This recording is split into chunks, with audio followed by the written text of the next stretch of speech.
ஒரு காடு, நல்ல மரம்லாம் செழிச்சு இருந்தது.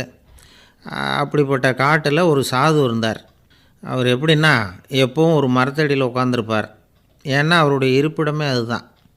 அவர் என்ன பண்ணுவார், 3 கல் வச்சுருந்தார். செங்கல் மாதிரி இருக்கும், ஆனால் அதை விட கொஞ்சம் பெருசாக இருக்கும். எதுக்கு அந்த 3 கல்லுன்னா, அதுதான் அவருடைய படுக்கை.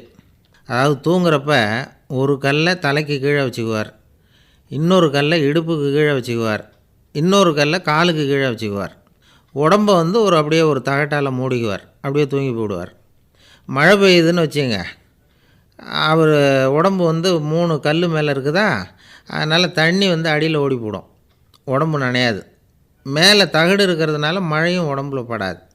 அவர் தூக்கமும் கெடாது, நிம்மதியாக தூங்குவார். பகலில் அந்த 3 கல்லையும் ஒரு சேர ஒரு அடுப்பு மாதிரி வச்சு அது மேலே உட்காந்துக்குவார். அதனால் பாம்பு பூச்சி எதுவும் அவரை வந்து தொந்தரவு பண்ணுறதில்ல. அது பாட்டுக்கு நகர்ந்து போயிடும். அவர் பாட்டுக்கு நிம்மதியாக இருப்பார். யாராவது எதையாவது கொண்டுகிட்டு வந்து கொடுத்தா அதை வாங்கி சாப்பிடுவார், அவ்வளவுதான். ஒரு நாள் அந்த நாட்டு அரசன் காட்டுக்கு வேட்டையாட வந்தான்.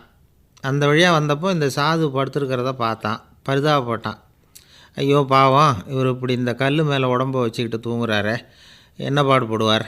இவரை நாம் வந்து அரண்மனைக்கு அழைச்சிட்டு போய் சுகமாக நிம்மதியாக இருக்கிறதுக்கு வழி செஞ்சு கொடுப்போம், அது ரொம்ப நல்லாயிருக்கும் அப்படின்னு நினச்சான். அப்படி நினச்சிக்கிட்டே அரண்மனைக்கு வந்துட்டான். அதுக்கப்புறம் ஒரு பல்லக்கையும் 2 சேவகர்களையும் காட்டுக்கு அனுப்பி அந்த சாதுவை மெதுவாக இங்கே அழைச்சிட்டு வந்துடுங்க அப்படின்னு சொல்லி அனுப்பி வச்சான். இவங்க போய் அவர்கிட்ட விவரத்தை சொன்னாங்க. எனக்கு என்னத்துக்கு அரண்மனை வாசம் அப்படின்னார். இருந்தாலும் மன்னர் உத்தரவு, நீங்கள் அவசியம் வரணும் அப்படின்னாங்க இவங்க. சரின்னு சொல்லிவிட்டு வேறு வழி இல்லாமல் புறப்பட்டார். புறப்படும் பொழுது என்ன பண்ணார்னா, மறக்காமல் அந்த 3 கல் ஒரு தகடு அதையும் எடுத்து பல்லக்கில் வச்சுக்கிட்டார். என்னத்துக்கு இதையெல்லாம் எடுத்து வைக்கிறாரு அப்படின்னு சொல்லி அவங்க யோசனை பண்ணாங்க. இருந்தாலும் அதை பற்றி ஒன்றும் கேட்கல. பேசாமல் அவரை அழைச்சிட்டு போய் அரண்மனையில் விட்டுட்டாங்க. அரசன் ஓடி வந்தான், வரவேற்றான், அறுசுவை உணவு படைத்தான். அவர் படுக்கிறதுக்கு தங்க கட்டில், பட்டு மெத்தை, இப்படி எல்லாம் ஏற்பாடு பண்ணி வச்சான். இங்கே படுத்து ஓய்வு எடுத்துங்க அப்படின்னு சொல்லிவிட்டு அவன் பாட்டு போயிட்டான். மறுநாள் காலையில் வந்து பார்க்குறான், சாது படுத்துருக்கிறார். எப்படி தெரியுமா, அந்த பட்டு மெத்தை மேலே 3 கல்லையும் வச்சு வழக்கம் போலவே அது மேலே படுத்துருக்கிறார். அதுக்கு மேலே தகடு. அரசன் பார்த்துட்டு அதிர்ச்சி ஆகிட்டான். என்ன சுவாமி இப்படி அப்படின்னா, சாது சொன்னார், எனக்கு வந்து தேவையும் இல்லை குறையும் இல்லை, எல்லா இடத்துலையும் எனக்கு ஒரே மகிழ்ச்சி தான் அப்படின்னார். மகிழ்ச்சிங்கிறது தங்க கட்டிலேயோ பட்டு மெத்தையிலேயோ இல்லை, அது வந்து மனசில் இருக்கிற ஒரு விஷயம். உண்மையான மகிழ்ச்சிக்கு வழி வந்து மனப்பக்குவம் அப்படிங்கிறது அந்த அரசனுக்கு புரிஞ்சுதான். இந்த காலத்தில் ஒரு சாமியார், அவரை தேடி ஒரு சீடன் வந்தான். என்னாச்சு தெரியுமா, சுவாமி எனக்கு நிம்மதி வேணும், அதுக்கு என்ன வழின்னு கேட்டான். சாமியார் நிமிர்ந்து பார்த்தார். அப்புறம் சொன்னார், நீ ஏகப்பட்ட பேர்கிட்ட கடன் வாங்கியிருக்கிற, அதையெல்லாம் திருப்பி கொடுத்தா தான் உனக்கு நிம்மதி கிடைக்கும்னார். இவனுக்கு ஆச்சரியம்.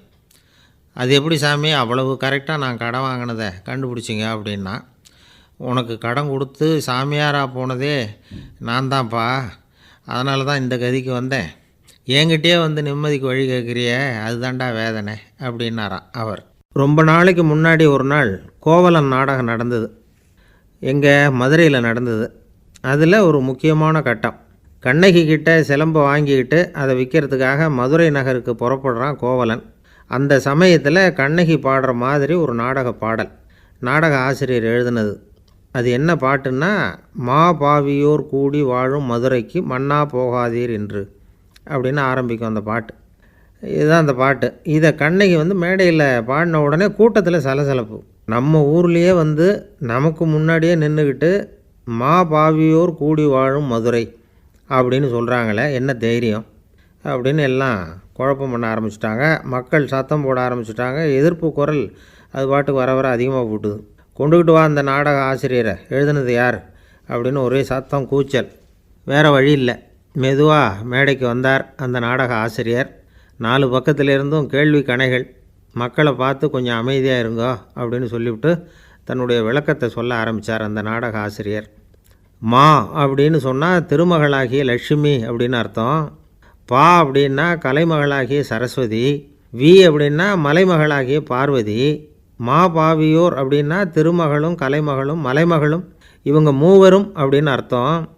இந்த 3 பேரும் வாழ்கின்ற மதுரை புனிதம் நிறைந்தது, சகல செல்வங்களும் நிறைஞ்சது. அப்படிப்பட்ட ஊரில் நான் அணிந்து கொள்ளும் இந்த சாதாரண சிலம்பை யார் வாங்கிக்குவாங்க அப்படிங்கிற எண்ணத்தோடு தான் கண்ணகி அப்படி சொல்கிறா. அதை நினச்சி தான் நான் எழுதினேன். ஆகவே மதுரையை ரொம்ப சிரமப்படுத்தணும், ரொம்ப மோசமாக எழுதணும் அப்படிங்கிற எண்ணம்லாம் எனக்கு கிடையாது. பெருமைப்படுத்தணும்னு நினச்சி தான் அப்படி எழுதினேன் அப்படின்னு விளக்கம் கொடுத்தாராம். இந்த விளக்கத்தை கேட்டதும் எல்லாரும் ரொம்ப சமாதானம் ஆகிட்டாங்களாம். இப்படி விளக்கம் கொடுத்த அந்த நாடக ஆசிரியர் யார் தெரியுமா? அவர் தான் தமிழ் நாடக உலகின் முதல் ஆசான் சங்கரதாஸ் சுவாமிகள். அவருக்கு நகைச்சுவை உணர்வும் அதிகம். 1920ஆம் ஆண்டு திருநெல்வேலியில் அவர் தங்கியிருக்கிறார் நாடகம் நடத்துறதுக்காக. அவர் தங்கியிருந்த வீட்டில் கொசு மூட்டைப்பூச்சி அதிகமாக இருந்திருக்கு. அவரால் தூங்கவே முடியல. அவர் அனுபவித்த தொல்லைகள் ஒரு பாட்டாக உருவாச்சு. வேடிக்கையாக ஒரு பாட்டு எழுதினாராம். மூட்டையும் கொசுவும் ஒரு வீட்டிலே மீட்டிங் போட்டால் முன்னே நிற்க யாரால் முடியும்? கொசு மோகன ராகம் போல சத்தம் போட்டு முன்னே நின்று செய்திடும் யுத்தம். இதை மறுநாள் நாடகத்தில் கோமாளி வேஷம் போட்ட ஒரு சிறுவனை விட்டு பாட வச்சுருக்கார். எல்லாரும் சிரித்து ரசித்தாங்களாம். சங்கரதாஸ் சுவாமிகள் கல்யாணமே பண்ணிக்கல, துறவி மாதிரியே வாழ்ந்திருக்கார். தமிழ் நாடக கலைக்கு தன்னையே அர்ப்பணம் பண்ணிக்கிட்டவர் அவர்.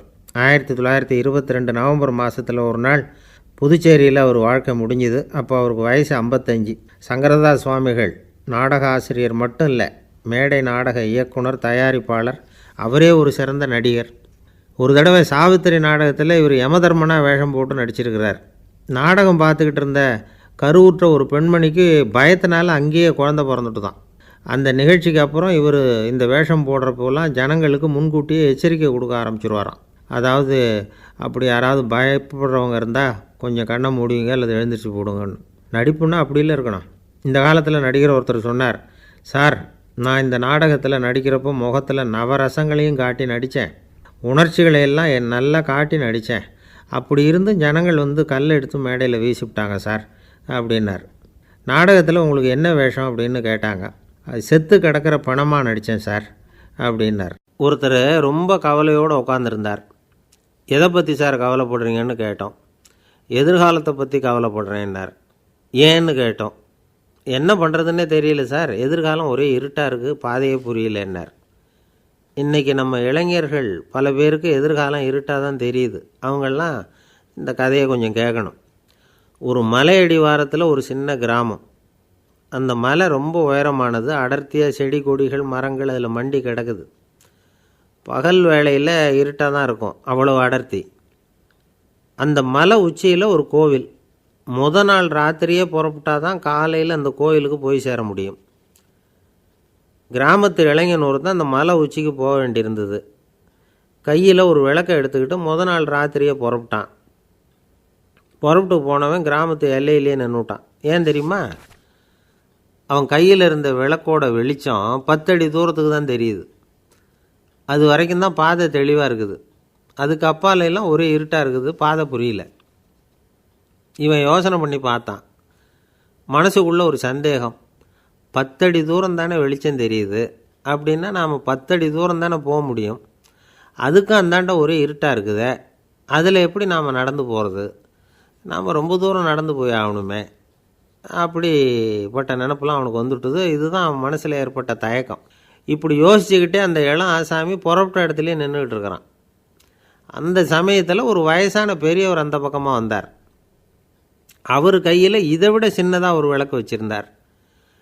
அது எப்படின்னா அது ஒரு 5 அடி தூரத்துக்கு தான் வெளிச்சம் காட்டுது. அவ்வளவு சின்ன விளக்கு. அவரும் மலை உச்சிக்கு போகிறதுக்காக தான் வந்துக்கிட்டு இருக்கிறார். அவரை பார்த்து இவன் கேட்டான், என்ன பெரியவரே, இவ்வளவு சின்ன விளக்கை வச்சுக்கிட்டு அவ்வளவு தூரத்துக்கு எப்படி மலையேற போகிறீங்க அப்படின்னு கேட்டான். நீ ஏன் இப்படி தயங்கிட்டே நிற்கிறேன்னு கேட்டார் பெரியவர். என்கிட்ட இருக்கிற விளக்கு 10 அடி தூரத்துக்கு தான் பாதையை காட்டுதுன்னா. இப்போ பெரியவர் சொன்னார், தம்பி, உன் கையில் இருக்கிற விளக்கு கொடுக்குற வெளிச்சத்தை வச்சு நீ முதல்ல 10 அடி தூரம் முன்னாடி போ. 10வது அடியில் போய் நின்றுக்கிட்டு பாரு, மறுபடியும் ஒரு 10 அடி தூரத்துக்கு பாதை தெரியும். இப்படி உன் கையில் இருக்கிற விளக்கு தொடர்ந்து வெளிச்சம் காட்டிக்கிட்டே இருக்கும். நீ முன்னேற முன்னேற அந்த வெளிச்சமும் முன்னேறும். அதனால் எத்தனை கிலோமீட்டர் தூரம் வேணும்னாலும் நீ இந்த 10 அடி தூரம் வெளிச்சத்தை வச்சுக்கிட்டே நீ போயிடலாம், புறப்படு அப்படின்னார். இப்போ தான் அந்த பெரியவர் சொன்னது இளைஞனுக்கு பளிச்சுன்னு புரிஞ்சுதான். உடனே உற்சாகமாக புறப்பட்டான், உச்சிக்கு போய் சேர்ந்தான். இந்த கதையிலேருந்து நாம் புரிஞ்சிக்க வேண்டியது என்ன தெரியுமா? நீண்ட கால திட்டம் ஒன்று போடும் பொழுது நமக்கு முன்னாடி இருக்கிறத மறந்துட்டு மனசை போட்டு குழப்பிக்கக்கூடாது. உங்கள் கையில் என்ன இருக்கோ அதுலேயே உங்கள் எதிர்காலம் மறைஞ்சிருக்குது. கண் முன்னாடி தெரியறத வச்சு ஆரம்பிங்க, போக போக வழி தானாக புலப்படும் அப்படிங்கிறார் ஒரு பெரியவர். பெரிய பயணங்களையெல்லாம் இப்படி தான் நடத்த வேண்டியிருக்கும். ஒவ்வொரு அடியாக எடுத்து வச்சா ஓடி போய் சேர்ந்து விடலாம். மலைச்சி போய் நின்றுட்டா நின்றுக்கிட்டே இருக்க வேண்டியது தான். நம்ம ஆள்லாம் ரொம்ப மோசமான இருக்கிறாங்க. ஒருத்தன் அப்படி தான் நீண்ட தூர பிரயாணம் ஒன்று புறப்பட்டான். ரயில் போய்கிட்டே இருந்தது. கொஞ்சம் தூரம் போச்சு, பாதி வழியில் கையில் வச்சுருந்த டிக்கெட்டை காற்றுல விட்டுட்டான். ஐயோ, என் டிக்கெட்டு போயிட்டுதே அப்படின்னு கத்த ஆரம்பிச்சிட்டான். பக்கத்தில் இருந்த பெரியவர் அவனை பார்த்து பரிதாபப்பட்டு, கவலைப்படாத தம்பி, போனால் போகுது, வேறு டிக்கெட் வாங்கிக்கலாம் அப்படின்னு ஆறுதல் சொன்னார். அதுக்கு அவன் சொல்கிறான், சார், நான் அதுக்காக அழலை, அந்த டிக்கெட்டு கிடைச்சா தானே நான் எந்த ஊருக்கு போகணுங்கிறது எனக்கு தெரியும் அப்படிங்கிறான். ஒரு ஊரில் ஒரு ஆள் இருந்தான். அவனுக்கு ஒரே ஒரு மகள். அவளை நல்ல இடத்துல கட்டி கொடுக்கணும்னு ஆசைப்பட்டான். அதுக்காக மாப்பிள்ளை தேடிக்கிட்டு இருந்தான். அவன் கொஞ்சம் வசதியான ஆள், அதனால் நிறைய பேர் வந்தாங்க. இருந்தாலும் ஒரு நல்ல குணமுள்ள மாப்பிள்ளையாக இருக்கணும் அவன் எதிர்பார்த்தான். அப்படி இருக்கணும்னு தொடர்ந்து முயற்சி பண்ணான். கடைசியாக ஒரு 3 பேர் கிடைச்சாங்க. அந்த 3 பேரில் யாரை தேர்ந்தெடுக்கிறது, இதுதான் அவனுக்கு வந்த குழப்பம். இந்த நிலைமையில் ஒரு பெரியவரை தேடி போனான். அவர்கிட்ட தன்னுடைய பிரச்சனையை சொன்னான். அவர் கொஞ்சம் யோசனை பண்ணார். அதுக்கப்புறம் 3 பேரையும் கூப்பிட்டார். இதை பாருங்கப்பா, உங்கள் 3 பேருக்கும் 3 மாத கால அவகாசம் தர்றேன். நீங்கள் இப்போ போகலாம். 3 மாதம் கழித்து திரும்பி வரலாம். அப்படி வரும்பொழுது இந்த 3 மாத காலத்தில் நீங்கள் செஞ்ச நல்ல காரியம் ஏதாவது ஒன்று சொல்லணும். அதை வச்சு உங்களில் ஒருத்தரை நாங்கள் தேர்ந்தெடுத்துக்கிறோம் அப்படின்னு சொன்னாராம். 3 பேரும் சரின்னு சொல்லிவிட்டு திரும்பி போயிட்டாங்க.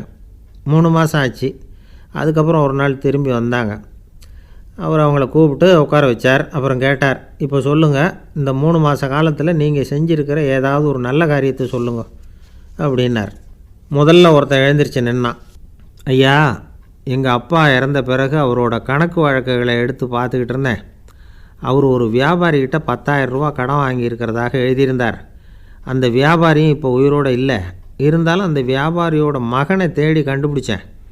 கணக்கு புத்தகத்தை காட்டினேன். எங்கள் அப்பா உங்கள் அப்பா கிட்ட 10,000 ரூபா கடன் வாங்கியிருக்கிறதாக இதை எழுதியிருக்கிறார். அதனால் அதை திருப்பி கொடுக்கறதுக்காக வந்திருக்கிறேன். இந்தாங்க அந்த பணம் அப்படின்னு சொல்லி கொடுத்துட்டு வந்துட்டேன் அப்படின்னு நானும். இதை பெரியவர் கவனமாக கேட்டுக்கிட்டார். அதுக்கப்புறம் 2வது இளைஞன் எழுந்திரிச்சான். ஐயா, நான் போன மாதம் ஒரு நாள் ராத்திரி வேளையில் ஒரு காட்டுப்பாதை வழியாக எங்கள் ஊருக்கு போய்கிட்டு இருந்தேன். அந்த சமயத்தில் அந்த வழியாக வந்துக்கிட்டு இருந்த ஒரு வழிப்போக்கர்கிட்ட 4-5 திருடர்கள் வம்பு வளர்த்து அவர்கிட்ட இருந்த பொருளையெல்லாம் கொள்ளையடிச்சிக்கிட்டு இருந்தாங்க. நான் உடனே ஒரு குச்சியை எடுத்துகிட்டு ஓடினேன். அந்த திருடர்களை அடித்து விரட்டினேன். பொருளையெல்லாம் மீட்டு அந்த வழிப்போக்கர்கிட்ட ஒப்படைச்சேன். அவரை பத்திரமா அழைச்சிக்கிட்டு போய் அவர் வீட்டில் விட்டுட்டு வந்தேன் அப்படின்னு நானும். இதையும் பெரியவர் கவனமாக கேட்டுக்கிட்டார். அடுத்தபடியாக 3வது இளைஞன் எழுந்திரிச்சான். ஐயா, போன மாதம் ஒரு நாள் நான் ஒரு மலைப்பாதை வழியாக போய்கிட்டு இருந்தேன். மலைப்பாதை விளிம்பில் ஒரு மதகு கட்டை, அது மேலே ஒரு ஆள் படுத்து தூங்கிட்டு இருந்தான். அந்த பக்கம் தவறி உருண்டு விழுந்திருந்தான்னா அதில் பாதாளம். அது மலையடி வாரத்தில் போய் தான் விழணும். அவ்வளவு பள்ளம். அது தெரியாமல் அவன் பாட்டுக்கு தூங்கிட்டு இருந்தான். நான் உடனே அவன்கிட்ட ஓடி போய் குனிஞ்சு அவன் முகத்தை பார்த்தேன். அப்போ தான் புரிஞ்சுது, அவன் ஏற்கனவே எனக்கு தெரியும். அவனை எனக்கு நிறைய கெடுதல் பண்ணியிருக்கிறான், இடைஞ்சல் கொடுத்தவன். இருந்தாலும் ஐயோ பாவம்னு நினச்சி அவனை எழுப்பி பாதுகாப்பாக வேறு ஒரு இடத்துல படுக்க வச்சுட்டு வந்தேன் அப்படின்னு நானும். பெரியவர் இதையும் கேட்டுக்கிட்டார். அதுக்கப்புறம் அவங்க 3 பேரையும் பார்த்து, நீங்கள் போகலாம், நாங்கள் யோசித்து முடிவு பண்ணி உங்களுக்கு சொல்லி அனுப்புகிறோம் அப்படின்னாராம். அந்த இளைஞர்கள் புறப்பட்டு போயிட்டாங்க. அதுக்கப்புறம் அந்த பெண்ணோட அப்பாவை பார்த்து சொன்னார், இந்த 3 பேருமே நல்ல பிள்ளைங்க தான், அதில் ஒன்றும் சந்தேகம் இல்லை. இருந்தாலும் இந்த 3 பேர் செஞ்ச செயல்களையும் ஒப்பிட்டு பார்க்க வேண்டியிருக்கு. முதல் இளைஞன் நேர்மைக்கு எடுத்துக்காட்டாக விளங்குறான். இந்த காலத்தில் இது மாதிரி இளைஞர்களை பார்க்குறது ரொம்ப கஷ்டம்தான். இருந்தாலும் அவன் கடமையை தான் செஞ்சான். 2வது இளைஞன் நல்ல வீரன், தைரியசாலி. ஒரு வீரன் எதை செய்யணுமோ அதைத்தான் இவன் செஞ்சான். இவன் ஒரு லட்சிய மனிதன்.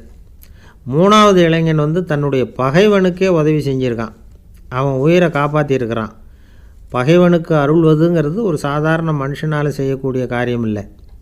பகையை மறக்கிறதும் பகைவனுக்கு அருள்வதும் தெய்வீக பண்புகள். அதனால் இவனையே உன்னுடைய மகளுக்கு ஏற்ற மாப்பிள்ளையாக தேர்ந்தெடுக்கலாம் அப்படின்னு சொன்னாங்களாம். ஒரு நல்ல நாளில் அவங்களுக்கு திருமணம் நல்ல விதமாக நடந்து முடிஞ்சுதான். இது சுவாமி சின்மயானந்தர் சொல்லியிருக்கிற ஒரு கதை. இதிலேருந்து நாம் புரிந்து கொள்ள வேண்டிய ஒரு கருத்து, நமக்கு கெடுதல் பண்ணவங்களுக்கும் நாம் நல்லது செய்யணும். ஆனால் நடைமுறையில் அப்படி நம்மளால் செய்ய முடியறதில்ல. அதுதான் சிக்கல். நம்மால் ஒருத்தங்கிட்ட கேட்டேன், ஏண்டா உன்னுடைய பகைவன் ஒருத்தன் அது மாதிரி ஒரு மலைப்பாதை மதகு கட்டையில் படுத்திருந்தா உடனே நீ என்ன நினைப்ப அப்படின்னு கேட்டோம். இது ஒரு அருமையான சந்தர்ப்பம்னு நினைப்பேன் அப்படின்னா. எதுக்குன்னு கேட்டோம். அவனை அந்த பக்கமாக உருட்டி கீழே தள்ளுறதுக்கு அப்படின்னா. அவர் ஒரு பெரிய குடும்பத்தில் பிறந்தவர். இருக்கிற சொத்துக்கள் எல்லாத்தையும் வாரி வழங்கிவிட்டு காட்டுக்கு புறப்பட்டார் தவம் செய்கிறதுக்காக. இருந்தது பூராவும் கொடுத்துட்டார். இனிமேல் எதுவுமே இல்லை கொடுக்கறதுக்கு. அப்போது கடைசியாக ஒருத்தன் கையை நீட்டினான். ஐயா ஏதாவது கொடுங்கன்னா. அவர் பார்த்தார். கட்டியிருக்கிற வேட்டியை தவிர வேறு எதுவுமே இல்லை. 8 முழம் பட்டு வேட்டி ஜரிகை கரையோடு இருக்குது. கடைசியாக அதை தான் எடுத்து கட்டிக்கிட்டு அவர் புறப்பட்டுக்கிட்டு இருக்கிறார். அவர் பார்த்தார், எதிரில் அவன் பரிதாபமாக நின்றுக்கிட்டு இருக்கிறான். அந்த 8 முழ வேட்டியை 2ஆக கிழிச்சார். 4 முழத்தை அவங்ககிட்ட கொடுத்துட்டு மீதி 4 முழத்தை தன்னுடைய இடுப்பில் கட்டிக்கிட்டு அவர் காட்டுக்கு போயிட்டார். இவன் என்ன பண்ணான் தெரியுமா? கையில் கிடைச்ச 4 முழத்தை எடுத்துக்கிட்டு கடை வீதிக்கு போனான். பழைய பட்டு வேட்டி ஜருகை இதெல்லாம் விலைக்கு வாங்குகிற வணிகர் ஒருத்தர் இருந்தார்.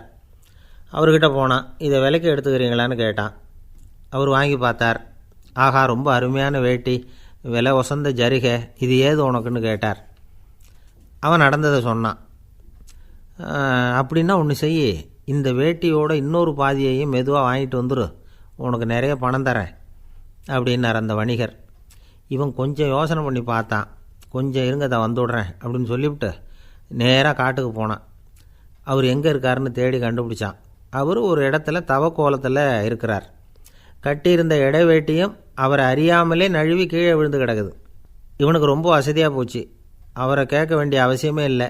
மெதுவாக சத்தம் போடாமல் அடிமேல் அடி வச்சு நெருங்கினான். அவர் கண்ணை மூடிக்கிட்டு அவர் பாட்டு நின்றுக்கிட்டு இருக்கார். இவன் மெதுவாக போய் கீழே கிடந்த அந்த துணியை எடுத்துக்கிட்டு சத்தம் போடாமல் திரும்பி நடந்தான். அப்படி கொஞ்சம் தூரம் நடந்திருப்பான். அப்படி ஓட ஆரம்பிக்கிற சமயத்தில் அவன் காலில் கீழே கிடந்த முள் ஒன்று நறுக்குன்னு தைச்சி விட்டுது. வலி தாங்க முடியாமல் அம்மான்னு கத்திவிட்டான். இந்த சத்தத்தினால கண்ணை மூடி நின்றுக்கிட்டு இருந்த அவர் தவம் கலைஞ்சிது. மெதுவாக கண்ணை திறந்து பார்க்குறார். தன் இடையில் இருந்த வேட்டி அவன் கையில் இருக்குது. இப்போது அவர் நினைக்கிறாராம், இந்த வேட்டி மேலே நான் வச்ச ஆசை அல்லவா அவனை திருடன் ஆக்கிவிட்டுது அப்படின்னு நினச்சாரான். இது எப்பேற்பட்ட மனநிலைங்கிறத கொஞ்சம் யோசிச்சு பாருங்கள். தான் ஒரு பொருள் மேலே வைத்த பற்று இன்னொரு மனிதன் திருடனாக ஆகிறதுக்கு காரணமாயிட்டுதே அப்படின்னு நினைக்கிறார். அப்படி நினச்ச அவர் யார் தெரியுமா? அவர் தான் மகாவீரர். இழந்துட்டேங்கிறியே, நீ என்னத்தை கொண்டு வந்த இங்கே இழக்கிறதுக்கு? நீ என்னத்தை உண்டாக்குன இது அழிஞ்சுட்டுதுன்னு சொல்கிறதுக்கு? இது அவருடைய சிந்தனை. இன்றைக்கி நம்ம சிந்தனையெல்லாம் வேறு மாதிரி இருக்குது. ஒருத்தன் நடுத்தெருவில் உட்காந்து அழுதுகிட்டு இருந்தான். அந்த வழியாக வந்தவர் கேட்டார், ஏன்ப்பா அழற அப்படின்னு கேட்டார். 5 ரூபா சார், இந்த இடத்துல விழுந்துட்டுது, ரொம்ப நேரமாக தேடுறேன், கிடைக்காது போல இருக்கு அப்படின்னா. எப்போ தொலைஞ்சுது அப்படின்னு கேட்டார். அது எனக்கு தெரியாது சார், பணத்தை தொலைச்சவன் தேடி பார்த்துட்டு போயிட்டான், நான் அவனுக்கு பின்னாடி தேட வந்தவன் அப்படின்னு சொல்லிவிட்டு மறுபடியும் தேட ஆரம்பிச்சானா. அன்பாக இருக்கணும்னு அநேக பெரியவங்க சொல்லியிருக்கிறாங்க. நாமளும் அதை கேட்டுவிட்டு அன்பு காட்டுறதுக்கு தயாராக தான் இருக்கிறோம். அதை வாங்கிறதுக்கு தான் ஆளை காணும். இருந்தாலும் அன்பில் எத்தனையோ வகை உண்டு. அதை சரியாக புரிஞ்சுக்கிட்டு அதுக்கப்புறம் அன்பு காட்ட ஆரம்பிக்கணும். வகையை புரிஞ்சிக்காமல் அன்பு காட்டினா வம்புல மாட்டிக்க வேண்டியது தான். அன்புன்னா சாதாரணமாக நினச்சி விடாதீங்க. அதில் எவ்வளவு விதம் தெரியுமா? இரக்கம், கருணை, காருண்யம், பந்துத்துவம், பட்சம், பாசம், நேசம், விசுவாசம், அபிமானம், காதல், பக்தி, இப்படி பல விதமாக அதை பற்றி சொல்லி வச்சுருக்கிறாங்க பெரியவங்க. இந்த வார்த்தைகள்லாம் நாம் கேள்விப்பட்டது தான். இருந்தாலும் அதுகளுக்குள்ளே என்ன வித்தியாசம்னு கேட்டால் சரியாக சொல்ல தெரியாது. அதனால் இந்த வார்த்தைகளுக்கெல்லாம் பெரியவங்க என்ன விளக்கம் சொல்கிறாங்கன்னு இப்போ பார்க்கலாம். எளியவர்கள் மேலே செலுத்துகிற அன்பு இருக்குது பாருங்கள், அதுக்கு இரக்கம்னு பேர். அறிவு பலம், சரீர பலம், இது ரெண்டும் இல்லாதவங்க மேலே, அதாவது வலிமையற்றவர்கள் மேலே செலுத்துகிற அன்பு இருக்குது பாருங்கள், அதுதான் கருணை. எறும்புலேருந்து யானை வரைக்கும் சகல ஜீவராசிகள் மேலேயும் காட்டுற அன்புக்கு காருண்யம்னு பேர், ஜீவகாருண்யம். சிவி சக்கரவர்த்தி காட்டின அன்பு இந்த ரகம். உறவினர்கள், சொந்தக்காரங்க, அவங்க வசதியாக இருந்தாலும் வறுமையில் இருந்தாலும் வித்தியாசம் இல்லாமல் காட்டுற அன்பு இருக்குது பாருங்கள், அதுக்கு பேர் பந்துத்துவம். ஒரு எஜமானன் வேலையாள்கிட்ட காட்டுற அன்பு இருக்கு பாருங்க, அதுக்கு பேர் தான் பட்சம். அவனும் தன்னை மாதிரி மனுஷன்தாங்கிற நினப்பு வேணும். ஒரு தாய் தன்னுடைய குழந்தை மேலே, ஒரு குழந்தை தன்னுடைய தாய் மேலே செலுத்துகிற அன்புக்கு பாசம்னு பேர். ஈருடல் ஓர் உயிர்னு நினைக்கிறது இது. ராமரும் கௌசலையும் இதுக்கு உதாரணம். தம்மை ஒத்த நண்பர்கள்கிட்ட செலுத்துகிற அன்புக்கு நேசம்னு பேர். வயசு, செல்வம், அந்தஸ்து இந்த வித்தியாசமெல்லாம் பார்க்காம அவங்க சுகதுக்கத்தில் சமபங்கு எடுத்துக்கிறது இது. கிருஷ்ணன் குசேலர்கிட்ட காட்டினது இந்த ரகம். வேலை செய்கிறவன் முதலாளிகிட்ட காட்டுற அன்புக்கு விசுவாசம்னு பேர். தேசத்து மேலேயும் தாய்மொழி பேர்லையும் செலுத்துகிற அன்புக்கு அபிமானம்னு பேர். தேசாபிமானம்னு சொல்கிறோமே இதுதான். ஒரு கணவன் மனைவி பேரில் காட்டுற அன்புக்கு காதல்னு பேர். கடவுள் பேரில் செலுத்துகிற அன்புக்கு பக்தின்னு பேர். இப்படி அன்புல பல ரகம் இருக்கிறப்போ அதில் உள்ள வித்தியாசம் தெரியாமல் இடம் மாற்றி அன்பு காட்டினா இடைஞ்சல் தான். சரி, இந்த அன்பை பற்றி விஞ்ஞானம் என்ன சொல்லுது தெரியுமா? இதயத்தை பாதுகாக்கிறதுக்கு முக்கியமாக தேவைப்படுற ஒன்று இந்த அன்பு தான்னு சொல்லுது. நெதர்லாந்து விஞ்ஞானிகள் இதை ஆராய்ச்சி பண்ணியே கண்டுபிடிச்சிருக்கிறாங்க. கொஞ்சம் முயல் குட்டிகளை 2 பிரிவாக பிரித்தாங்க. 2 குரூப்புக்கும் கொழுப்பு அதிகமாக உள்ள ஆகாரத்தையே கொடுத்துக்கிட்டு வந்தாங்க. ஆனால் ஒரு குரூப்புக்கு வெறுமன ஆகாரத்தை கொடுத்ததோடு சரி, இன்னொரு குரூப்பு முயல்களுக்கு ஆகாரம் கொடுத்ததோடு நிறுத்திக்கல. அதுக்கு முன்னாடி கூண்டுகளை திறந்து விட்டு முயல்களை கொஞ்ச நேரம் எடுத்து கொஞ்சி விட்டு அதுக்கப்புறமா ஆகாரம் கொடுத்தாராம் ஆராய்ச்சியாளர். இந்த குரூப்புக்கு இதய பாதிப்பு 60% குறைச்சலாக இருந்துதான். சில நோயாளிகளுக்கு ஹார்ட் அட்டாக் வந்தாலும் அதை தாங்கிக்கிட்டு குணமாகிற சக்தி அதிகமாக இருக்குது. இது எப்படின்னு ஆராய்ச்சி பண்ணி பார்த்துருக்குறாங்க. அவங்கெல்லாம் மனைவி தன் பேரில் ரொம்ப அன்பாக இருக்கிறதாக நினைக்கிறவங்களாம் இருக்கிறாங்களாம். இதய நோயாளிகள் பல பேரை சந்தித்து இதய நோய் ஏற்பட என்ன காரணம்னு கேட்டிருக்கிறாங்க. அவங்க சொன்ன காரணம்லாம் சாப்பாடு சம்மந்தமாக இல்லையா, மனைவி அன்பா இல்லை, இப்படிப்பட்ட காரணத்தை தான் சொல்கிறாங்களாம். அதனால் இதயத்தை பாதுகாக்கணும்னு நினைக்கிறவங்க அடுத்தவங்க அன்பாக இருக்கிறது மாதிரி பார்த்துக்குங்க, அதுதான் முக்கியம். ஒருத்தர் முகம் பூரா பிளாஸ்டரி போட்டுக்கிட்டு வந்தார். ரொம்ப கோபமாக, என்னங்க ஆச்சுன்னு விசாரித்தேன். எல்லாம் உங்களால் தான் சார்னார். விவரமாக சொல்லுங்களேன். என்ன உங்கள் தகவலை கேட்டுட்டு ஒரு பூனைக்குட்டியை கையில் எடுத்தேன், அன்பாக அதை தடவி கொடுக்கறதுக்காக. ஆனால் அது முந்திக்கிட்டது, அது என் முகத்தை தடவி கொடுத்துட்டுது, முகம் பூரா நகை கீறல், அதுதான் இப்படி அப்படின்னார். அன்புல அறிவு சேராததுனால வந்த கோளாறு இது. அள்ள அள்ள குறையாதது அட்சய பாத்திரம், அது நமக்கு தெரியும், கேள்விப்பட்டிருக்கிறோம். ஆனால் போட போட நிரம்பாத ஒரு பாத்திரம் உண்டு. அது என்ன தெரியுமா? நம்மளில் பல பேர்கிட்ட அந்த பாத்திரம் உண்டு. அதுதான் பேராசை அப்படிங்கிற பாத்திரம். அதை நிறைவு செய்யவே முடியாது. பேராசையை பற்றி சுஃபி இலக்கியத்தில் ஒரு பிரபலமான கதை உண்டாம். அதை ஒரு பெரியவர் எடுத்து சொல்லியிருக்கிறார். ஒரு மன்னர் நகர்வலம் போயிட்டுருக்கார். ஒரு பிச்சைக்காரன் மன்னர் எதிரில் வரான். பிச்சை போடுங்கங்கிறான். என்னுடைய அமைதியை கெடுக்காதே போங்கிறார் மன்னர். அவன் சிரிக்கிறான். அரசே, உங்களுடைய அமைதி கெடக்கூடிய நிலையில் இருந்தால் அதுக்கு பேர் அமைதியே கிடையாது அப்படின்னு நானா. எதிரில் நிற்கிறது வெறும் பிச்சைக்காரன் இல்லை, யோகி அப்படிங்கிறத மன்னர் புரிஞ்சுக்கிட்டார். துறவியே, உங்களுக்கு என்ன வேணும்னாலும் கேளுங்க, கொடுக்குறேன்னாராம். அந்த துறவி மறுபடியும் சிரிக்கிறார். அரசே, உங்களால் முடியாததையெல்லாம் கொடுக்க முடியும்னு சத்தியம் செய்யாதீங்க அப்படின்னார். மன்னருக்கு கோபம் வந்துட்டுது. என்ன இவர் இப்படி சொல்கிறாரே அப்படின்னு நினச்சார். நகர்வலத்தை பாதியிலேயே நிறுத்தினார். வாங்க அரண்மனைக்குன்னார். துறவியை அழைச்சிக்கிட்டு அரண்மனைக்கு வந்துட்டார். துறவி தன்கிட்ட இருந்த பிச்சை பாத்திரத்தை நீட்டினார். இது நிறைய எனக்கு பொற்காசுகள் வேணும் அப்படின்னாராம். அவ்வளவு தானா, இது ஒரு பெரிய காரியமா அப்படின்னு கையை தட்டினாராம் மன்னர். ஒரு பெரிய தாம்பாளம் நிறைய பொற்காசுகள் சேர்ந்தது. அதை அள்ளி போட்டார். போட போட அந்த பிச்சை பாத்திரம் நிரம்பவே இல்லை. பொற்காசுகள் போட போட அவ்வளவையும் உள்ளே வாங்கிக்கிட்டே இருக்குது. அரசாங்க கஜானாவே காலி ஆகிட்டுது. மூட்டை மூட்டையாக பொற்காசுகளை கொட்டி பார்த்துட்டாங்க. அது முழுங்கிக்கிட்டே இருக்குது. கடைசி வரைக்கும் அந்த பிச்சை பாத்திரம் நிரம்பவே இல்லை. அரசர்கிட்ட இருந்த கர்வம் போயிட்டுது. அப்படியே பொத்துன்னு துறவி காலில் விழுந்தார். அப்போ அந்த துறவி சொன்னாராம், மன்னா, இந்த பிச்சை பாத்திரத்தை உங்களால் மட்டும் இல்லை, வேறு யாராலையும் நிரப்ப முடியாது. அதுக்கு என்ன காரணம்னா, இது சாதாரண பிச்சை பாத்திரம் இல்லை, பேராசைகளோடு வாழ்ந்து செத்துப்போன ஒரு மனிதனின் மண்டை ஓடுது அப்படின்னாராம். பாருங்கள், இதுதான் அந்த சுஃபி இலக்கிய கதை. செத்த பிறகும் நிறைவு இல்லைன்னா அது எப்பேற்பட்ட பேராசையாக இருக்கும்னு யோசித்து பார்த்துங்க. நம்மால் ஒருத்தர் கல்யாணம் பண்ணிக்க பொண்ணு பார்த்துக்கிட்டு இருந்தார். அழகு, அறிவு, படிப்பு எதுவும் தேவையில்லை, பணம் மட்டும் இருந்தால் போதும் அப்படின்னு பார்க்குறவங்ககிட்டெல்லாம் சொல்லி வச்சார். ரொம்ப நாளைக்கு அப்புறம் ஒரு பணக்காரர் கிடைச்சார். அவர் சொன்னார், இதை பாருங்கள், எனக்கு 20 வயசில் ஒரு மகள், அவளை நீங்கள் கல்யாணம் பண்ணிக்கிட்டால் 2 லட்சம் பணம் கொடுப்பேன். 25 வயசில் ஒரு பொண்ணு, அவளை கல்யாணம் பண்ணிக்கிட்டால் 2.5 லட்சம் தருவேன். 30 வயசில் ஒரு பொண்ணு இருக்கா, அவளை கல்யாணம் பண்ணிக்கிட்டால் 3 லட்சம் தருவேன். என்ன சொல்கிற அப்படின்னாராம்.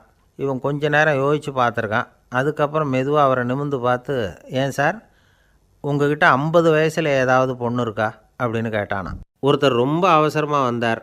சார், மனுஷன் நிம்மதியாக இருக்கிறதுக்கு என்ன வழின்னு கேட்டார். சீக்கிரமாக ஒரு கல்யாணத்தை பண்ணிங்க, எல்லாம் சரியாக போடும் அப்படின்னோம். அவர் ஒரு மாதிரியாக பார்த்தார். ஏற்கனவே எனக்கு கல்யாணம் ஆகிட்டுது சார், அதனால தானே நிம்மதியாக இருக்கிறதுக்கு வழி கேட்குறேன் அப்படின்னார். சரி, இவர் ஒரு மாதிரியான கேஸ் அப்படின்னு நினச்சிக்கிட்டு நம்மக்கிட்ட இருந்த ஒரு சின்ன புத்தகத்தை அவர்கிட்ட தூக்கி கொடுத்தோம். இதை படித்து பாருங்கன்னு. கல்யாணத்துக்கு பிறகும் சந்தோஷமாக இருக்கிறதுக்கு என்ன வழி அப்படிங்கிற கேள்விக்கு அந்த புத்தகத்தில் விளக்கம் இருந்தது. கணவன் மனைவிக்குள்ளே சிக்கல் வராமல் இருக்கிறதுக்கு அதில் சில வழிகளை சொல்லி கொடுத்துருக்குறாங்க. அதெல்லாம் என்னென்ன அப்படிங்கிறத இப்போ பார்க்கலாமா? குடும்பம்னு இருந்தால் கோபம் வரதான் செய்யும், அது வந்துட்டு போட்டும் பரவாயில்ல. ஆனால் அந்த கோபம் ஒரே நேரத்தில் 2 பேருக்கும் வந்துடாமல் பார்த்துக்கணும். ஒரு சமயத்தில் யாராவது ஒருத்தர் தான் கோபப்படணும், அடுத்தவங்க அமைதியாக இருக்கணும். அதுக்கப்புறம் இவர் அமைதியான உடனே அவங்க ஆரம்பிச்சிக்கலாம். கோபமாக ஏதாவது சொன்னால் உடனே கோபமாக பதில் சொல்லக்கூடாது. கொஞ்சம் பொறுத்து கோபம் தீர்ந்த உடனே அந்த பதிலை சொல்லலாம். அப்போ பதில் கோபமாக இருந்தால் கூட அது அவ்வளோ பெருசாக தெரியாது. அற்ப விஷயத்துக்கெல்லாம் காய்ச்சி மூச்சுன்னு கத்திகிட்டு இருக்கக்கூடாது. உங்கள் 2 பேருக்குள்ளே ஒரு தர்க்கம் ஆரம்பமாயிட்டுதுன்னு வச்சுக்கோங்க. கடுமையாக 2 பேரும் விவாதம் பண்ணுறீங்க. உங்களில் ஒருத்தர் இதில் ஜெயிக்கணும்னா அது நீங்களாக இருக்க வேணாம், அடுத்தவங்க ஜெயிக்கிறதுக்கு நீங்கள் துணையாக இருங்களேன். அப்படின்னா நீங்கள் கொஞ்சம் விட்டு கொடுக்கணும், அவ்வளவுதான். ஏதாவது குத்தம் சொல்லணுமா, செஞ்ச தப்பை சுட்டி காட்டணுமா, விமர்சனம் பண்ணணுமா, பண்ணுங்க, வேணான்னு சொல்லலை. ஆனால் சொன்னதை அப்படி சொல்கிறத கொஞ்சம் அன்பாக இதமாக சொல்லுங்கள். எப்போ நடந்த தவறுகளையெல்லாம் இப்போ போய் மறுபடியும் ஞாபகப்படுத்திகிட்டு இருக்க வேண்டாம். நான் அப்போவே சொன்னேன் இந்த புடவை வேணாம்னு, நீங்கள் தான் கேட்கல, இப்போ பாருங்கள் கிழிஞ்சு போச்சு இப்படின்னு கத்துனாங்க ஒரு அம்மா. எப்போ சொன்னீங்கன்னு கேட்டால் ஒரு 10 வருஷத்துக்கு முன்னாடி தீபாவளி சமயத்தில் அப்படிங்கிறாங்க. அது என்ன இன்னும் அப்படியே புதுசாகவே இருக்கும்? உங்களுக்கு அவர் தான் பெருசு, அவருக்கு நீங்கள் தான் பெருசு. அதை விட இந்த உலகத்தில் வேறு எதுவும் முக்கியம் இல்லைன்னு நினைக்கணும். நீ தான் என்னுடைய உலகம்னு எத்தனை தடவை சொல்லியிருப்பீங்க? அதெல்லாம் வெறும் வசனமாக போயிடக்கூடாது. ஏதாவது ஒரு பிரச்சனையை பற்றி கடுமையாக விவாதம் பண்ணிக்கிட்டு இருக்கீங்க, அதை அப்படியே பாதியில் விட்டுட்டு படுக்கைக்கு போயிடக்கூடாது. சொச்சத்தை நாளைக்கு பேசிக்கலாம்னு.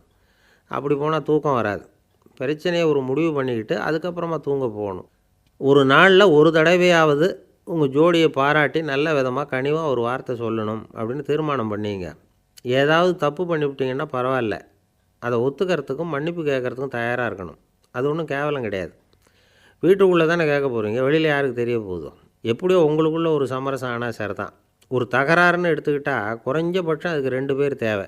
தனியாகவே உட்காந்துக்கிட்டு நான் இப்போ தகராறு பண்ணிகிட்ருக்கிறேன் அப்படின்னு யாரும் சொல்ல முடியாது. 2 பேர் தகராறு பண்ணுறாங்கன்னா பொதுவாக அந்த 2 பேரில் யார் அதிகமாக பேசுகிறாங்களோ அவங்க பேரில் தான் தப்பு இருக்கும். அதை மனசில் வச்சுக்கணும். இதெல்லாம் தான் அந்த புத்தகத்தில் போட்டிருக்கிற வழிமுறைகள். இவ்வளவும் சரியாக வரலைன்னா அப்புறமா சொல்லுங்கள், வேறு புத்தகம் ஏதாவது இருக்கான்னு தேடுவோம். ஒரு கணவன் தன்னுடைய மனைவியை அழைச்சிக்கிட்டு ஒரு மனோதத்துவ டாக்டர்கிட்ட வந்தாராம். டாக்டர், எங்களுக்கு கல்யாணம் ஆகி 30 வருஷ காலமாக நாங்கள் ஒரு விஷயத்தில் கூட ஒத்து போனதில்லை அப்படின்னு ஆரம்பித்தார். உடனே அந்த அம்மா குறுக்கிட்டு, அது 30 வருஷம் இல்லை, 32 வருஷம் அப்படின்னாங்களாம். இந்த உலகமே ஒரு நாடக மேடை, நாம் எல்லாரும் நடிகர்கள். இது ஞானிகள் சொல்கிறது. இது ஒரு பக்கம் இருக்கட்டும். இந்த உலகத்துக்குள்ளே எத்தனையோ நாடக மேடைகள், எத்தனையோ நடிகர்கள், எத்தனையோ நாடகங்கள். இதெல்லாம் எப்படி ஆரம்பமாச்சு? அதுதான் இன்றைக்கி தகவல். அதாவது ஆதி மனிதன் பேச ஆரம்பிக்கிறதுக்கு முன்னாடி சைகையாலேயே எல்லாத்தையும் சொல்லிகிட்டு இருந்தான். அதனால் அப்போவே நடிப்பு ஆரம்பமாயிட்டுது. முதல்ல ஒரு வேட்டையைத்தான் அவன் நடித்து காட்டியிருப்பான். இவன் எப்படி போனான், எதிரில் மிருகம் எப்படி வந்தது, அதோடு எப்படி சண்டை போட்டான், எப்படி அடித்து கொண்டுகிட்டு வந்தான், இதை அப்படியே மற்றவங்களுக்கு நடித்து காட்டியிருப்பான். ஏன்னா மொழி கிடையாது. இந்த காலத்துலலாம் நாடகங்களில் நடிக்கிறவங்கள நடிகர்கள்ங்கிறோம். ஒரு காலத்தில் இவங்களுக்கு என்ன பேர் தெரியுமா? திஸ்பியர்கள் அப்படின்னு பேரான். இதுக்கு காரணம் உண்டு. அதாவது 2000 வருஷத்துக்கு முன்னாடி கிரீஸ் நாட்டில் திசிபியஸ் அப்படின்னு ஒரு ஆள் இருந்தான். அவன் ஒரு பெரிய நாடக கலைஞன். அவன் சில இளைஞர்களை சேர்த்துக்கிட்டான், பயிற்சி கொடுத்தான், நாடக குழுவை உருவாக்கினான். நடிகர்களையும் நாடகத்துக்கு தேவையான பொருள்களையும் ஏற்றிக்கிட்டு போகிறதுக்கு ஒரு வண்டியையும் தயார் பண்ணான். அந்த வண்டியிலேயே அவன் வந்து கிரேக்க நாடு பூராவும் சுற்றினான். ஊர் ஊராக நாடகம் போட்டான். ஒரு ஊருக்கு போனதும் அங்கே நாடகம் நடத்த தியேட்டர் இருக்கா அப்படிங்கன்னெல்லாம் பார்க்குறதில்ல அவன். ஏன்னா அப்போலாம் தியேட்டர்னா என்னென்னு தெரியாது. நாடகம்னா அதை ஒரு மூடிய கொட்டைக்குள்ளே தான் நடத்தணுங்கிறது அப்போ யாருக்குமே தோணலை. இந்த வண்டி போகும், அதுவே ஒரு பகுதி அப்படியே ஒரு மேடை மாதிரி விரிச்சிக்கும். அதில் ஏறி நின்றுக்கிட்டு நாடகத்தை நடித்து காட்டுவாங்களாம். மக்கள்லாம் எதிரில் தரையில் உட்காந்து அதை பார்த்துக்கிட்டு இருக்கிறது. உலகத்தின் முதல் நடமாடும் தியேட்டர் இது தானா. இந்த திசைபிஎஸ் தான் முதலாக உலகத்தில் நாடகங்கிற பொழுதுபோக்கை நடத்தி காட்டினவன் அப்படின்னு சொல்கிறாங்க. அவன் சொந்தமாக நாடகம் எழுதுனான், நடித்தான், நாடகத்தை இயக்கினான். அதனால தான் அவனை வந்து first man of the theatre அப்படின்னு சொல்லுவாங்க. அவன் தான் நாடக மேடையின் முன்னோடி. கிரேக்கர் காலத்திலேயே நாடக ஆசிரியர்கள், நடிகர்கள், ரசிகர்கள் இவங்கள்லாம் உருவாயிட்டாங்களாம். நாடகத்தின் சரித்திரத்தில் இந்த 3 பிரிவும் ரொம்ப முக்கியம். அதாவது கிரேக்க தியேட்டர்கள்லாம் திறந்த வெளி மேடைகள் தான். பெரும்பாலும் மலைச்சரிவுகள், அதுவே படிப்படியாக பண்ணியிருப்பாங்க. கீழே அரைவட்ட வடிவில் மேடை, அதுக்கு ஆர்கெஸ்ட்ரான்னு பேர். பிற்காலத்தில் இதில் உட்காந்து இசைக்குழுவினர் வந்து வாய்ச்சதுனால இசைக்குழுவுக்கே ஆர்கெஸ்ட்ராங்கிற பேர் வந்துட்டுது. இப்போது கிரேக்க தியேட்டர்களில் ஒன்று, அதோட காலம் வந்து கிமு 340. அதை இன்னமும் பாதுகாத்து வச்சுருக்கிறாங்களாம். எபிடாரஸ் அப்படிங்கிற இடத்துல அது இருக்குதான். இன்னமும் அந்த தியேட்டரை பயன்படுத்திக்கிட்டு வர்றாங்களாம். சிறந்த கிரேக்க நாடகங்கள்லாம் அங்கே நடிக்கிறாங்களாம். ஆரம்ப காலத்திலேயே கட்டணம் கிடையாது. அப்புறம் பின்னாடி தான் நுழைவு கட்டணம்லாம் அப்படியே வந்துட்டு தான். நடிகர்கள் வந்து பளபளப்பான ஆடைகள் உடுத்தியிருப்பாங்களாம். இந்த குதிகால் உயர்ந்த காலணிகள் போட்டிருப்பாங்களாம். இதெல்லாம் பழைய குறிப்புகள். பலவிதமான உருவங்களில் மாஸ்க் அப்படின்னு சொல்லப்படுற முகமூடி. அதனால் ஒரே நடிகர் பல வேடங்களில் நடிக்கிறது உண்டான். ஆரம்பத்தில் பெண் நடிகர்கள் கிடையாது, எல்லாம் ஆண் நடிகர்கள் தான். ரோமானியர்கள் தான் முதல் நிரந்தர நாடக மேடையை கட்டினவங்க. அதுதான் முதல் தியேட்டர். கிமு 1048 காலகட்டத்தில் பாம்பிங்கிற நகரத்தில் அதை கட்டியிருக்கிறாங்களாம். கிரேக்க ரோமானிய தியேட்டர்களின் அடிப்படையிலேயே இந்த இத்தாலிய வடிவமைப்பாளர்கள் இந்த குதிரை லாட வடிவில் ஒரு ஆடிட்டோரியத்தை உருவாக்கினாங்களாம். இப்படி அதை பற்றி நிறைய தகவல் இருக்குது. 1576 லண்டனில் இந்த வின்ஸ்பர்ரி, அப்புறம் இந்த பில்ட்ஸில், அப்புறம் ஜேம்ஸ் இப்படிங்கிறவர் முயற்சியால் தான் இங்கிலாந்தில் முதல் தியேட்டர் உருவாச்சான். அப்படி ஒருத்தர் இருந்தாராம். உலக நாடக மேடையின் வரலாறு இதுதான். அதாவது இப்போல்லாம் அறிவியல் வளர்ச்சி அதிகமாகிட்டுது. திரைப்படம், தொலைக்காட்சி எல்லாம் வந்தாச்சு. ஒவ்வொரு வீடுமே ஒரு குட்டி தியேட்டர் மாதிரி ஆகிட்டுது. தொலைக்காட்சி முன்னாடி உட்காந்தா எழுந்திருக்கவே மனசு வர்றதில்லை. ஒரு அம்மா ஒரு மனோதத்துவ டாக்டரை தேடிட்டு வந்தாங்களாம் இந்த காலத்தில்.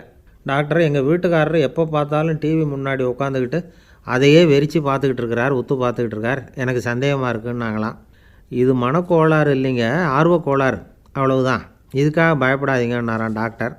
அப்படி இல்லை டாக்டர், டிவி ஓடும் பொழுது நாம் எல்லாம் அதை பார்க்குறோம் சரி, ஆனால் அவர் அப்படி இல்லை, டிவியை நிறுத்தினதுக்கு அப்புறமும் அதையே உத்து பார்த்துட்டு உட்காந்துருக்கிறார், அதனால தான் சந்தேகப்பட்டு உங்ககிட்ட வந்தேன் அப்படின்னாங்களாம். ஒரு சின்ன பையன் வந்தான். அவனை பார்த்து ஒரு கேள்வி கேட்டோம். ஏன்ப்பா உங்கள் வீட்டில் அம்மா புத்திசாலியா அப்பா புத்திசாலியா அப்படின்னு. அவன் அலட்சியமாக நம்மளை பார்த்து சிரிக்கிறான். என்ன சார் இது, இந்த காலத்தில் இது கூட தெரியாமல் இருக்கிறீங்களே அப்படிங்கிறான். ஒரு சின்ன பையன் நம்மளை பார்த்து இப்படி கேட்டுவிட்டானே அப்படின்னு நினைக்கிறப்போ நமக்கு ஒரு மாதிரி ஆகிடும். அதுக்கப்புறம்தான் இந்த தாத்தா பாட்டிலாம் சொல்கிற ஒரு கதை ஞாபகத்துக்கு வந்தது. அது என்ன கதை தெரியுமா? ஒரு ஊரில் ஒரு அம்மாவும் பிள்ளையும் இருந்தாங்களாம். அந்த மகனுக்கு திடீர்னு தேசாந்திரம் போய் வரணும்னு ஆசை வந்துட்டுது. ஊராக போய் சுற்றி பார்க்கணுங்கிற ஆசை. அந்த அம்மாவுக்கு இது பிடிக்கல. மகனை பிரிஞ்சு இருக்கிறதுக்கு அவங்க மனசு இடம் கொடுக்கல. வேணாப்பான்னு சொல்லி பார்த்தாங்க, அவன் கேட்கல. திடீர்னு புறப்படவும் செஞ்சுட்டான். சரி, இனிமேல் அவனை தடுக்க முடியாதுன்னு முடிவு பண்ணிக்கிட்டாங்க அந்த அம்மா. இருந்தாலும் புத்திசாலித்தனமாக ஒரு யோசனை பண்ணாங்க. மகனை கிட்டத்தில் கூப்பிட்டாங்க. அவங்ககிட்ட சொன்னாங்க, இதை பாருப்பா, நீ தேசாந்திரம் போகிறதுன்னு தீர்மானம் பண்ணிவிட்ட, அதை நான் தடுக்கலை, போயிட்டு வந்துடும். ஆனால் போகிறதுக்கு முன்னாடி எனக்கு ஒரு வாக்குறுதி கொடுத்துட்டு போ அப்படின்னாங்க. போகிறப்போ ராத்திரியாக இருந்தாலும் பகலாக இருந்தாலும் சரி, புளிய மரத்து நிழலில் தான் தங்கணும். திரும்பி வர்றப்போ இரவும் பகலும் நீ வேப்ப மரத்து நிழல்லே தங்கணும் அப்படின்னாங்க. சரி, அப்படியே செய்கிறேன்னு சொல்லி வாக்குறுதி கொடுத்தான் பையன். புறப்பட்டு போனான். போகிற வழியில் புளிய மரத்து நிழல்லையே தங்கினான். தூங்கினான். அப்படி போய்கிட்டே இருந்தான். 7ஆவது நாள் அவன் உடம்பு சுகமில்லாமல் போயிட்டுது. ரொம்பவும் பலவீனமாயிட்டான். இனிமேல் நடக்க முடியாதுங்கிற நிலைமை வந்துட்டுது. யோசித்து பார்த்தான். சரி, இதுக்கு மேலே போக வேண்டாம் அப்படின்னு முடிவு பண்ணிவிட்டு திரும்பி வர ஆரம்பிச்சிட்டான். திரும்பி வர்றப்போ வழியில் வேப்ப மரத்து நிழலையே தங்கி வந்தான். நாளுக்கு நாள் உடம்பு சரியாக வந்துட்டுது. 7ஆவது நாள் வீட்டுக்கு சேர்றான். உடம்பு பழையபடியே கலகலப்பாயிட்டுது. பூரண சுகம். தேசாந்திரம் போன பையன் திரும்பி வந்துட்டானே அப்படின்னு அந்த அம்மா ஆச்சரியப்படலை. ஏன்னா அவங்களுக்கு தெரியும் இப்படி ஆகும்னு. பையன் சீக்கிரமாக திரும்பி வரணுங்கிறதுக்காக தான் அவங்க அந்த யோசனையை சொன்னாங்க. என்ன விஷயங்கிறதையும் அவங்களே சொன்னாங்க. மகனே, புளிய மரத்து நிழல் உடம்புக்கு உஷ்ணத்தை கொடுக்கும், சீக்கம் உண்டாக்கும். அதனால் நீ தொடர்ந்து புளிய மரத்து நிழலில் தங்கினாவே நோய்க்கு ஆளாயிட்ட. அதனால் நல்ல பயணத்தை முடிச்சுக்கிட்டு திரும்பி வரணுங்கிற முடிவுக்கு வந்துட்ட. திரும்பி வர்றப்போ நீ தங்கினது வேப்ப மரத்து நிழல். அது உடம்புக்கு குளிர்ச்சியை தரக்கூடியது, நோயை தீர்க்கக்கூடியது. அதனால் சுகமாக வீட்டுக்கு சேர்ந்துட்ட. உன்னோட தேசாந்திர பயணத்தை தடுக்கிறதுக்காக தான் இப்படி பண்ணினேன் அப்படின்னாங்களாம் அந்த அம்மா. பார்த்தீங்களா அம்மாவோட புத்திசாலித்தனத்தை? அப்பாவாக இருந்தால் இப்படியா பண்ணுவார்? ஒரு அப்பா பையன்கிட்ட 10 ரூபா கொடுத்து இதை எடுத்துக்கிட்டு அடுத்த ஊருக்கு போய் அங்கே இருக்கிற மாமா கிட்ட இதை கொடுத்துட்டு வாடா, வழியில் எங்கேயாவது மரத்தடியில் படுத்து தூங்கி விடாதே அப்படின்னு எச்சரிக்கை பண்ணி அனுப்புனாராம். பையனுக்கு எச்சரிக்கையாக வாழறது எப்படிங்கிறத கற்றுக் கொடுக்கறதுக்காக இப்படி பண்ணார். அவன் பணத்தை வாங்கிக்கிட்டு போனான். அப்பா சொன்னதை மறந்துட்டு ஒரு மரத்தடியில் படுத்து தூங்கிட்டான். அவனுக்கு தெரியாமல் அவன் பின்னாடியே போன அப்பா அவன் கையில் இருந்த அந்த 10 ரூபாயை நைஸாக எடுத்துகிட்டு வந்துட்டார். அவன் பையில் தானே வச்சுருந்தான், அது தெரியாமல் எடுத்துகிட்டு வந்துட்டார். அவன் தூங்கிக்கிட்டு இருக்கான். எடுத்துகிட்டு ஒரு மறுபடியும் வீட்டுக்கு வந்துட்டார். பையன் முழிச்சுக்கிட்டு பையை தடவி பார்க்குறான், பணத்தை காணும். அழுதுகிட்டே திரும்பி வந்தான். அப்பா கிட்ட விஷயத்த சொன்னான். அப்பா சிரிச்சுக்கிட்டே சொன்னார், அதுக்கு தான்ப்பா ஆரம்பத்திலேயே எச்சரிக்கை பண்ணினேன், இனிமேலாவது நீ ஜாக்கிரதையாக இருக்கணும் அப்படிங்கிறதுக்காக தான் இப்படி பண்ணினேன். அந்த பணம் எங்கேயும் போயிடலை, நான் தான் அதை உனக்கு தெரியாமல் எடுத்து வச்சிருக்கிறேன். இதோ பாரு அப்படின்னு சொல்லிக்கிட்டு சைடு பாக்கெட்டில் கையை விட்டா அது ஓட்டையாக இருக்குது. அதை எவனோ ஏற்கனவே கத்திரிச்சு எடுத்துகிட்டு போட்டான். இப்போ அப்பா முகத்தில் அசடு வழிஞ்சுதான். ஒரு ஆள் இருந்தான், நிறைய பணம் சம்பாதிச்சான். ஆனால் செலவு பண்ண மனசு வரல, கருமி. அவன் என்ன பண்ணான், சேர்த்த பணம் பூராவையும் ஒரு மரத்தடியில் புதைச்சி வச்சுருந்தான். வாரத்துக்கு ஒரு தடவை அந்த மரத்தடிக்கு வருவான். புதைச்ச இடத்த ஆவலோடு பார்த்துக்கிட்டு இருப்பான். அதுக்கப்புறம் போயிடுவான். அவ்வளவுதான். ஒரு நாள் ஒரு திருடன் வந்தான். இவன் புதைச்சி வச்சுருந்ததெல்லாம் எடுத்துகிட்டு போட்டான். இது தெரிஞ்சு போச்சு. அந்த கருமி புலம்ப ஆரம்பிச்சிட்டான். இவன் புலம்பலை கேட்டதும் அக்கம் பக்கத்தில் இருந்தவங்கெல்லாம் ஓடி வந்தாங்க. என்ன விஷயம்னு விசாரித்தாங்க. இவன் சொன்னான். ஒரு பெரியவர் கேட்டார், ஏப்பா வாரம் இந்த இடத்த பார்க்குறதாக சொன்னியே, எப்போவாவது இதில் இருக்கிற பணத்தை எடுத்து செலவு பண்ணியிருக்கியா அப்படின்னு கேட்டார். நான் அப்பப்போ அதை பார்க்குறது தான் வழக்கம், அதை தொட்டதே இல்லைன்னு அவன். சரி, அப்படின்னா இப்போவும் நீ அதே மாதிரி வாரம் ஒரு தடவை இந்த இடத்த பார்த்துட்டு போகலாமே அப்படின்னாராம் அந்த பெரியவர். அதுவும் சரிதானே, எவ்வளவு காலமானாலும் அவன் அந்த பணத்தை எடுத்து செலவு பண்ண போகிறதில்ல. அப்படி இருக்கிறப்ப உள்ளே பணம் இருந்தாலும் ஒன்று தான், இல்லாமல் போனாலும் ஒன்று தான். இதிலேருந்து என்ன புரியுதுன்னா, ஒருத்தர்கிட்ட இருக்கிற பணத்தை கொண்டு அவர் பணக்காரரா ஏழையா அப்படின்னு முடிவு செய்கிறது சரியில்லை. அந்த செல்வத்தை அனுபவிக்கிற திறன், பயன்படுத்துகிற திறன், அதை வச்சு தான் அவர் ஏழையா பணக்காரரா அப்படிங்கிறத நிர்ணயம் பண்ணணும். அதுதான் சரி. செலவு பண்ண தெரியாதவன் சேகரம் பண்ணிகிட்டே இருக்கிறதுனால என்ன பிரயோஜனம்? தலைமுடியே இல்லாதவன் தாராளமாக சீப்புகளை வாங்கி சேகரம் பண்ணுறது மாதிரி தானே இது. சில சமயம் செலவு பண்ண நாம் தயாராக இருந்தால் கூட அந்த செல்வம் நமக்கு பயன்படுறதில்ல. அரேபியாவில் ஒரு நகை வியாபாரி விலை உயர்ந்த முத்துக்களை எல்லாம் அவர் வச்சு வியாபாரம் பண்ணிகிட்டு இருந்தார். அவர் ஒரு சமயம் ஒரு பாலைவனம் வழியாக போயிட்டு இருக்கிறார் ஒட்டகத்தில். அப்போது திடீர்னு கடுமையான புயல் வீச ஆரம்பிச்சுட்டுது. திசை தவறி இவர் எங்கேயோ வந்துட்டார். கூட வந்தவங்களையும் காணலை, எங்கே போனாங்களோ தெரியல. இவர் ரொம்ப பயந்து போய் அங்கேயும் எங்கேயுமா அலைஞ்சு திரியிறார். வழியே தெரியல, பசி கடுமையாயிட்டுது. ஒட்டகத்து முதுகில் ஒரு மூட்டை இருந்தது, அதை பிரித்து பார்த்தார். உள்ளே ஏதாவது இருக்கான்னு தேடி பார்க்குறார். அது வரைக்கும் கண்ணில் தட்டுப்படாத அபூர்வமான ஒரு பை கண்ணில் பட்டுது. ஆஹா, அதில் ஏதாவது சாப்பிட்றதுக்கு இருக்கும் அப்படின்னு நினச்சி ஆவலாக அதை பிரித்து பார்க்குறார். அந்த பையில் விலை உயர்ந்த முத்துக்கள் நிறைய இருந்துதான். அப்போ தான் அவர் நினச்சாராம், விலை உயர்ந்த முத்துக்கள் கூட சாப்பிட்றதுக்கு உணவாக முடியாது அப்படிங்கிறத புரிஞ்சுக்கிட்டாராம். எந்த நேரத்தில் எது நமக்கு தேவையோ அது நமக்கு தாராளமாக கிடைக்கணும். அப்படி அது கிடைக்கிறதுக்கு நம்மக்கிட்ட இருக்கிற செல்வம் பயன்படணும். அது நமக்கும் பயன்படலாம், நம்ம மூலமாக அடுத்தவங்களுக்கும் பயன்படலாம். அதுதான் செல்வத்தின் பயன். ஒரு மரத்தடியில் ஒருத்தன் உட்காந்து அழுதுகிட்டு இருந்தான். அந்த பக்கமாக வந்த இன்னொருத்தன் ஏப்பா அழுதுகிட்டு இருக்கிறேன்னு கேட்டான். இந்த இடத்துல தான் பூமிக்கு அடியில் பணம் இருக்குது, புதைச்ச இடம் தெரியல, அதான் அழறேன் அப்படின்னா.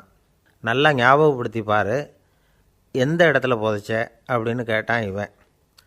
அது எப்படி எனக்கு தெரியும், புதைச்சி வச்சிருக்கிறவன் நான் இல்லையே, எங்கள் எதிர்த்த வீட்டுக்காரன் அப்படின்னானா இவன்.